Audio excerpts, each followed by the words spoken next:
Hi, welcome to the podcast. I'm Mark Graban. We are joined today by Greg Jacobson. He is the co-founder and CEO of KaiNexus. He was previously a guest, and we were both dumbfounded by this before we started recording 12 years ago in episode 149. He was also part of a team that was here for episode 361, Ask Docs Anything, during the COVID era. Greg is also still a practicing emergency room physician. You may have heard Greg and I talking more recently in episode 31 of the My Favorite Mistake podcast. And Greg and I regularly talk about continuous improvement in different episodes of our KaiNexus Continuous Improvement Podcast. So, Greg, welcome back here to I'm doing great. Podcast. Thanks so much for bringing back. I cannot believe that not only has it been 12 years that I've been on the podcast, but it means that our relationship goes back that long. So it's a pretty remarkable time to get to know you and work with you. And thanks for bringing me back. Well, sure. And I feel the same. And yeah, I mean, quick recap. And we're going to talk about two main things here today. One is the upcoming conference produced by the Society for Health Systems, the Healthcare Systems Process Improvement Conference, February 13th to 15th in Atlanta. We'll come back and talk about that more. And Greg, we're going to do a little bit of an update about KaiNexus. But the long story short of it is, Greg and I met in February of 2011, and I became part of the team at KaiNexus in June of that year. And my role has evolved and changed as the company has grown. But I like to say it's a part-time role, full-time belief in the company. So, Greg, we're still here. The company's growing, and we'll come back and talk about that. But congratulations and thank you for all of that progress. Well, thank you for the call out on that. And I love when you say part-time role, full-time belief. So that's lovely to hear. Yeah. So again, about the conference, and we're talking about this because Greg is, I'm really excited about this. Greg is one of the 3 keynote speakers this year. Again, that's a Healthcare Systems Process Improvement Conference. There's a link in the show notes. We're going to give a preview of Greg's talk today. This is a conference I attend almost every year, and I have going back to probably 2006. It's part of the Institute of Industrial and Systems Engineers. So that is my home professional organization, and the Society for Health Systems is a part of that. I am going to be facilitating what they call an intensive session. So I believe it's a 90-minute session, interactive session, a lot of conversation and discussion in the room about psychological safety and continuous improvement. But Greg, I'm excited you're going to be there. Tell us, give us a little bit of a preview of the topic and what you're going to be sharing in your keynote.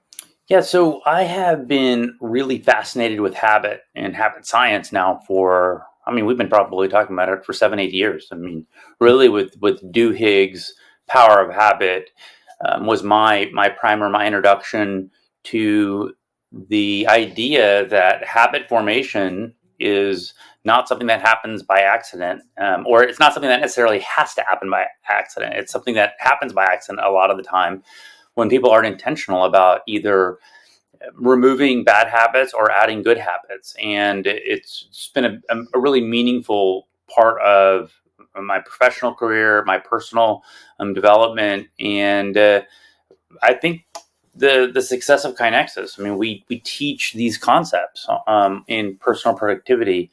And then as time went on, James Clear came out with his book, Atomic Habits, and it became apparent to me that wait a minute, this habit literature and habit formation does not need to just be thought of on the personal level. Every book talks about it being on an organizational level, but it's usually a small minor part. Maybe it's a chapter, maybe it's a part of a chapter. And so we here at KaiNexus have just gotten really passionate about how can we use habit science to create the behaviors that we're looking for that will foster a culture of continuous improvement. And so we added Fogg's book, Tiny Habits, and really synthesized that information to be consumable to someone in a a 45-minute hour format. There's also, we've done talks and stretched it out and added a lot more content. But I'm looking forward to presenting about that, and hopefully just getting the juices flowing for people to realize that behavior creation can be intentional. It reminds me that when I say behavior creation being intentional, is that we've also added a book into kind of the KaiNexus lexicon called Critical Influence. The primary, or the first author on that, is Grenny, and I highly recommend it. Prior editions of that book were called Influencer, and I think they changed it in they've changed it in the third edition because influencer in social media means something a little bit different than what he's talking about. But just really intentional leadership of changing behaviors, and so I'm really excited. This has really resonated with people in general. It applies way beyond KaiNexus software, and I think it's incredibly applicable to what we're trying to accomplish in healthcare, spreading continuous improvement. Yeah, and I'll put a link, by the way, or links to those 3 webinars that Greg did with Morgan Wright, one of our colleagues from KaiNexus, for that really, super deep dive into all of this. I know you're going to share a lot of this in the keynote, and it's out there in the webinars for people who can't come and attend the conference. We hope people will, because there's a lot to learn, a lot of great activities and learning there. But let me throw a question at you, Greg, and tell me if this is, in your view, kind of a myth. Like, we hear a lot, I think even going back to Benjamin Franklin, some variation of a phrase like, it takes 21 days to build a habit. But I know from learning from what you've taught, this is a leading question, but it seems like it takes more than just doing something for 21 days straight, right? Yeah, I think that I love little axioms like that, because there's probably some bit of wisdom, and I think the bit of wisdom that I would take is that habits aren't going to be just doing something one time, and that they're going to simply change your behavior. So I think habits are on a spectrum, and I think people can gain strength of a habit and then weakness of a habit. And I think there's a lot of things that can influence whether or not you keep up with a habit. But I don't know if there's a certain duration of time that I would say, oh, if you do this for X number of days, then you're certainly going to do it for the rest of your life, because you can just simply change your identity, you can change your desires, you can change your environment, and there's only 24 hours in a day, so it might be a prioritization issue as well. So there is a lot to think about when you're thinking about habit formation, and I think, though, I'll say it's a lot simpler than one would imagine. So yeah, and I think there's a lot of application of these lessons about building and sustaining habits that could apply in the realm of lean. You look what organizations are doing. The phrase daily comes in a lot, like lean daily management, daily huddles. I had somebody ask me once, how often should we do our daily huddles? I'm like, well, I mean, you could do them daily, or I mean, I don't know. It reminds me of going to the cruise ship information desk and saying, "What is the altitude that we're at?" Probably sea level. Yeah, but to make something a daily habit can be difficult, whether it's in the realm of lean. I always come back to a personal example, because something I'm going to do later today is 30 minutes of yoga. Mm-hmm. And stretching, and it's beneficial. And I know, I want to do it. I need to do it. And ideally, that would be a daily practice. I've had months, and my yoga app tracks it. At least once, maybe twice, I did all 30 or 31 days of a given month. But I think that maybe proves that the axiom is somewhat true. Like, it wasn't automatic. I mean, it was encouraging and reinforcing to do yoga for 30 days in a row, but it's still a pretty good habit beyond that. But I try to build in cues, right? That's one of the keys to building and sustaining a habit that you talk about. So right? you're touching on what they did. Neither of them invented these concepts, but I think they made these concepts a little bit more tangible for the non-academicians. The habit loop. Now, Duhigg's is a 3-step habit loop, and Clears is a 4-step habit loop. I personally am a simple-minded person, so I like fewer steps. And the habit loop is really the idea that you're going to first have a cue. That's going to trigger a routine. And then it's really important that routine have some type of reward that is meaningful to you. And I say meaningful probably in an emotional, but also in really a biologic sense, that it tickles, that it triggers, that it engages the dopaminergic system. And that will help when the next time you see that cue, you'll again do that routine. And so let's talk about daily management situation where you're trying to do a daily huddle. So what is the cue for that? Right. Some of the best cues are location and time. So it might be when we're at this place at 9:00, we are going to do this routine where we're going to talk through these 3, 5, 7 topics, and but make sure you're building a reward there for that group to make sure that the next time, the next day, hopefully that comes along, you do that. So for your yoga example, I would make sure it's definitely on the calendar. I would make sure like you have a plan, like at 10:00, I am going to do this, and that you've set your environment up to be successful. You got your yoga clothes, you've got your yoga mat or whatever the things are that you do. You can't see it. Okay. The yoga mat is behind me actually right here. But, and I would also venture to say that maybe don't start with 30 minutes. Maybe start with 5 minutes of yoga and build from there. I did start shorter. Oh, I think I did 20, and now I've built up to 30. But part of that reward is, my lower back feels so much better. So there's positive physical reward, and I'm trying to build in, more positive mental reward, and think about yoga as something I get to do as opposed to something I have to do.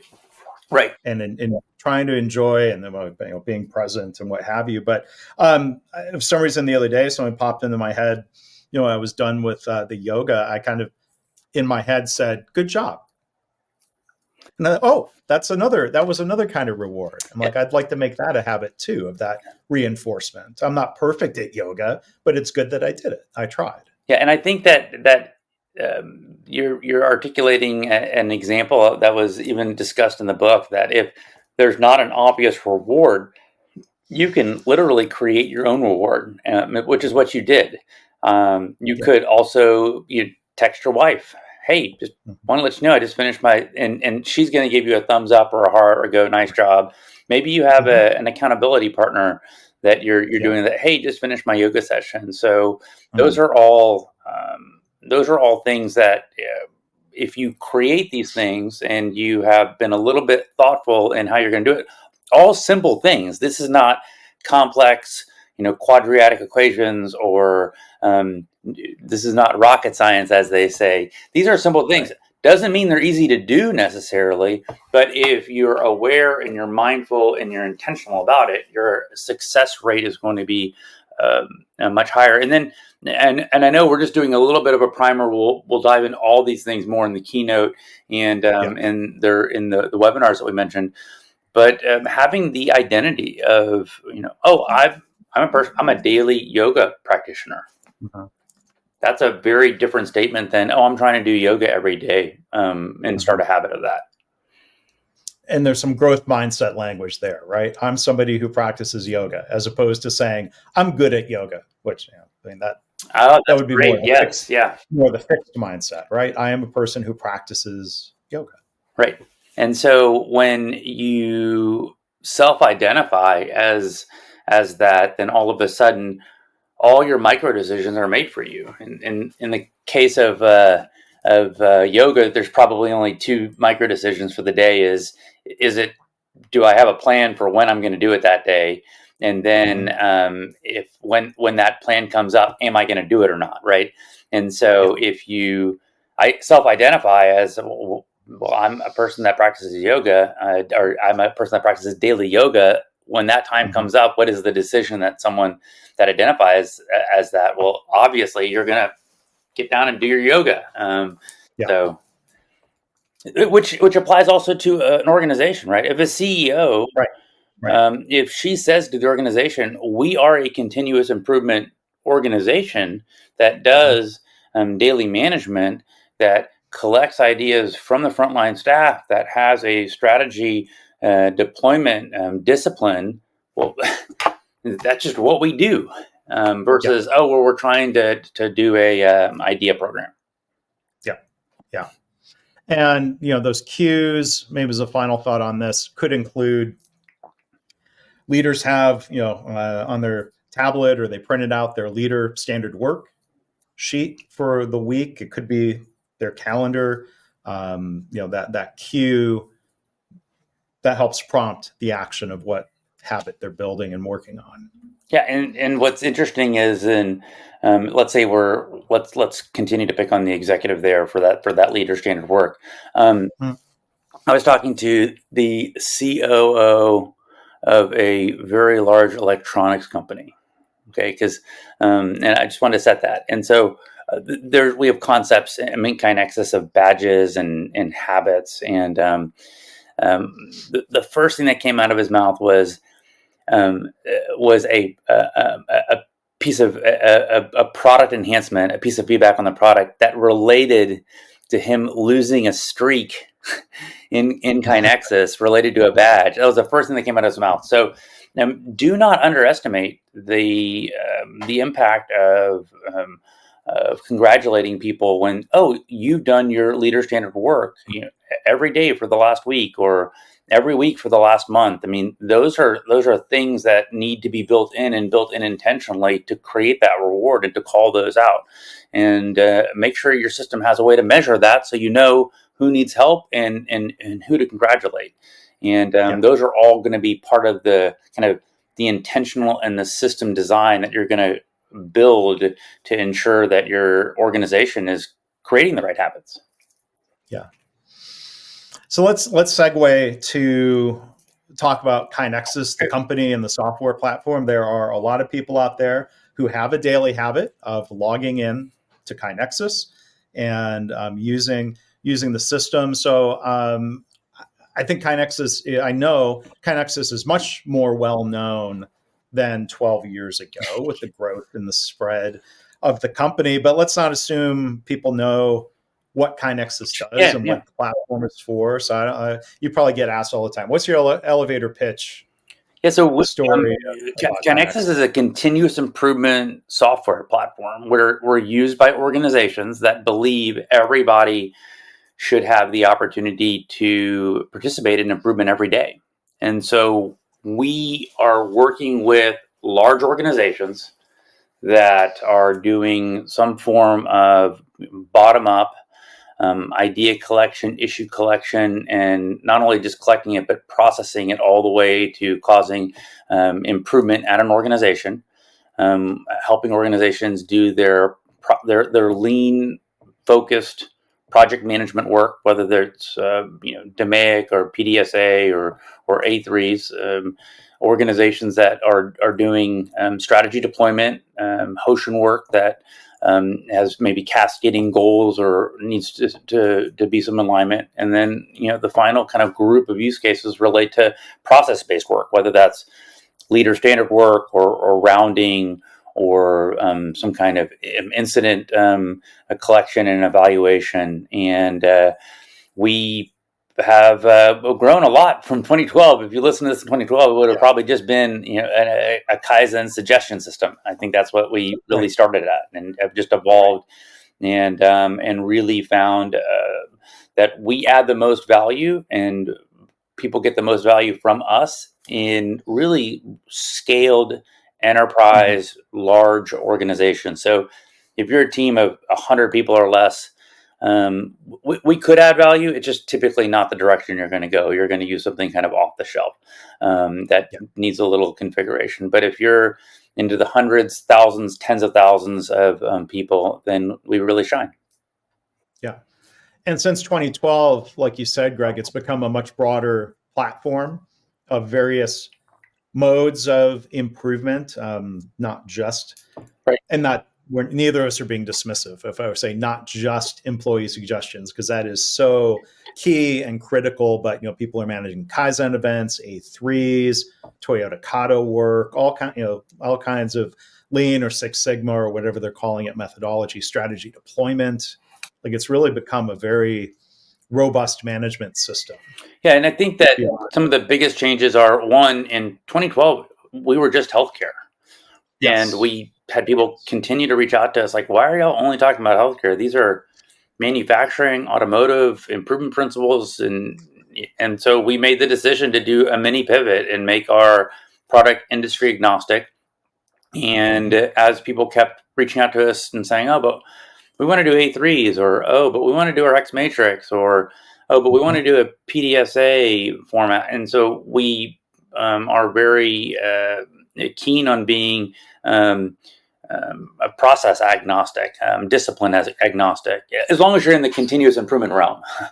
And so now we have more non-healthcare customers than healthcare customers, and we do lots more with regard to that. And it's been fun adding in all the habit science has been slowly infiltrating KaiNexus and really trying to allow behavior change to happen a lot easier and be facilitated by technology. So, yeah, and there are certain key principles that I think are still really rock solid within KaiNexus. One is the idea, kind of elaborate on what you've touched on, is that technology is not a silver bullet, right? That you need technology, methodology, and leadership behaviors. And some of the words around that change over time, but that's been really consistent, and I think reinforced over time, wouldn't you say? Yeah, no, this is not a black box technology. This is not something you can just plug into the corner, like an air filter, let's say, and it'll just clean the air. This is something that is going to decrease the threshold for the amount of effort a executive leader, senior leader, or local leader needs to expend in doing it. It creates a infrastructure to do the methodology in a standard way that kind of everyone agrees on. And then, of course, it allows a CI team not to have to go build something internally. And so what we've seen is that when people were doing it on Excel and SharePoint, and then they move over to KaiNexus, there's a kind of this explosion of improvement potential that gets actualized. And so they're really able to articulate the impact and articulate the value, and they're really able to tap into the intrinsic motivation of the front line that exists. That sometimes they didn't feel like they had an outlet or a way to participate in an improvement. So it's been very rewarding. It's become my life's work, and I think we're having fun, but more importantly, we're helping people's lives and organizations to meet their business goals better. So, yeah, and there's a couple of elements of the KaiNexus platform. Like I'm sure people aren't assuming that it somehow automates improvement, because it doesn't, but it can automate some communications, some notifications and reminders and things like that. But then the other thing that's been so exciting to see over time is the tabulation of impact. Yeah. Both qualitative and quantitative. People can see that. Executives love seeing the reports on just not just the activity, but the impact. And then collectively across all customers, I know we publish this on the website, but Greg sends out, he calls it his favorite email of the month. It's my favorite email to receive with those numbers. The financial impact number, self-reported and validated by our different customers, is over. It's in the 6 to 7 billion, hundreds of millions of saved hours, hundreds of thousands of safety improvements and quality improvements and satisfaction improvements. So it just reminds us why we get out of bed in the morning and continue to work on this. It's fun to see that. I mean, we've talked about this before, Mark. There's nothing inherently valuable in lean, right? There's no action in there. The the value of lean in the principles, of lean, exactly.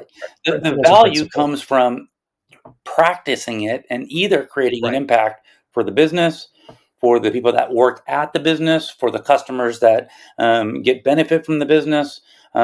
It's from the individuals from a self-value standpoint, that when you walk into work saying, do I matter? Do my opinions matter? And when I go home and I know that I was valued at work, I'm going to treat the people better at home and be more present. That it's just it's the side effect of doing right. There's no probably inherent value in running, right?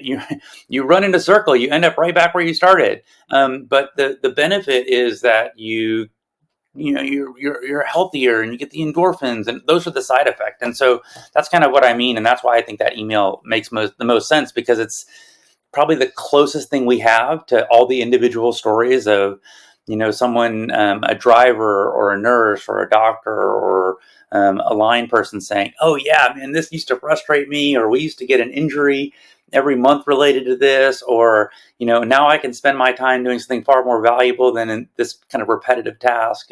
So those are the real benefits and the value of lean and continuous improvement. Yeah. And I think one other thing that's changed over 12 years, the last 10 years, is the level of acceptance of using a platform, of using software to manage continuous improvement. Going back to 2011, 2012, a lot of people were still being, I'll say this and I'll say it, I'll try to be constructive or fact-based. A lot of people really just shot down technology of like, oh, my sensei taught me to do everything manually and pencil and paper. And that's a whole different long discussion. But you've already touched on this, Greg. People are already using technology. Right. And then the question is homegrown, cobbled together, easily breakable, not so scalable, or a platform like KaiNexus. Right. It's really more of like, which technology? Leading question, but what would you say on all of that? Yeah, and I think a lot of it has to do with, I think technology in the aughts and in the early teens were, they forced you to change your improvement process because of the way the technology was built. And so it's an area that we're really cognizant of, to make sure that it's configurable to meet our customers' processes. So the first step isn't, oh, well, here's our default way we do idea collection. And we have a couple of different configuration tweaks. But the first step is like, how do you do it? Let's draw a process map and see how does that work at company A, B, and C, and then figuring out, okay, so this is your ideal state. Everyone agrees that this is the ideal state. Well, let's configure the technology to do that. And then when it changes, because the organization changes in a month, a year, then you can configure the technology to support that. So I think the technology needs to be a slave to the process and to the people. It shouldn't be the other way around. Yeah. Then maybe a final question before we wrap up, Greg. One thing I appreciate about your leadership and other senior leaders at KaiNexus is the focus on people and culture, right? It's a technology company, but I know we agree it is driven by people, and we have great people at KaiNexus and a culture where we aim to let those people shine and thrive. And we had a chance to explore this through the inclusion of stories from KaiNexus that I put into my book, The Mistakes That Make Us, around a culture of participation and improvement and psychological safety. What are your thoughts in a nutshell about the culture at KaiNexus and being intentional about that? So great question. And I'm not going to answer it with going through what our values and traits are, but I'll answer it with when we realized we needed to figure out what they were. And it was probably about 5 years ago. We had crossed maybe the 20-person mark or 15-person mark, somewhere in the point that it started to become where the co-founder, Matt and I, and Jeff and Adam and Maggie, who were the first executive leaders, weren't interacting with everybody every day. And so it became apparent that we needed to figure out what has made us successful to this point, because as we're going to get bigger, people are going to need a framework to make decisions, to figure out how they should behave, to figure out when people are doing the right behaviors. And so we sat down only then. So, 5-6 years into our journey to figure that out. We didn't do that at the beginning. And so I think that's important to be self-reflective and figure out what are the things that we do that have created the most success in our organization. And then really manage and make decisions and around those, and constantly bring those back up and say, oh, well, let's make this decision because it exemplifies this value or this trait, and we hire for that. I mean, just before this call, or before recording this podcast, I was on a call where we were interviewing. And we hire and we're looking for these things in people because we know if these people exemplify these things, they're going to be successful at KaiNexus.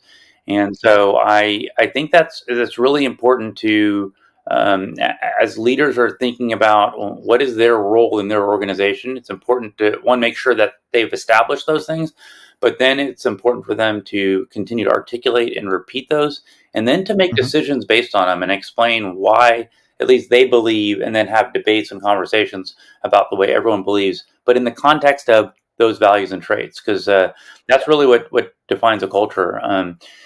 Seth Godin says it best when he says, "People like us do things like this," and so I'm glad you brought that up. Thank you for that space, Mark. Yeah, and I will put links in the show notes. There is a fantastic video that Greg and Jeff Roussel, our chief revenue officer, put together about these values and traits at KaiNexus. I'll link to that. The audio is going to be available soon in the KaiNexus podcast feed, actually. And then I'll also link on the KaiNexus blog. I did put together an excerpt from the book, some of these stories about the KaiNexus culture. And maybe, last question real quick before we both have to go.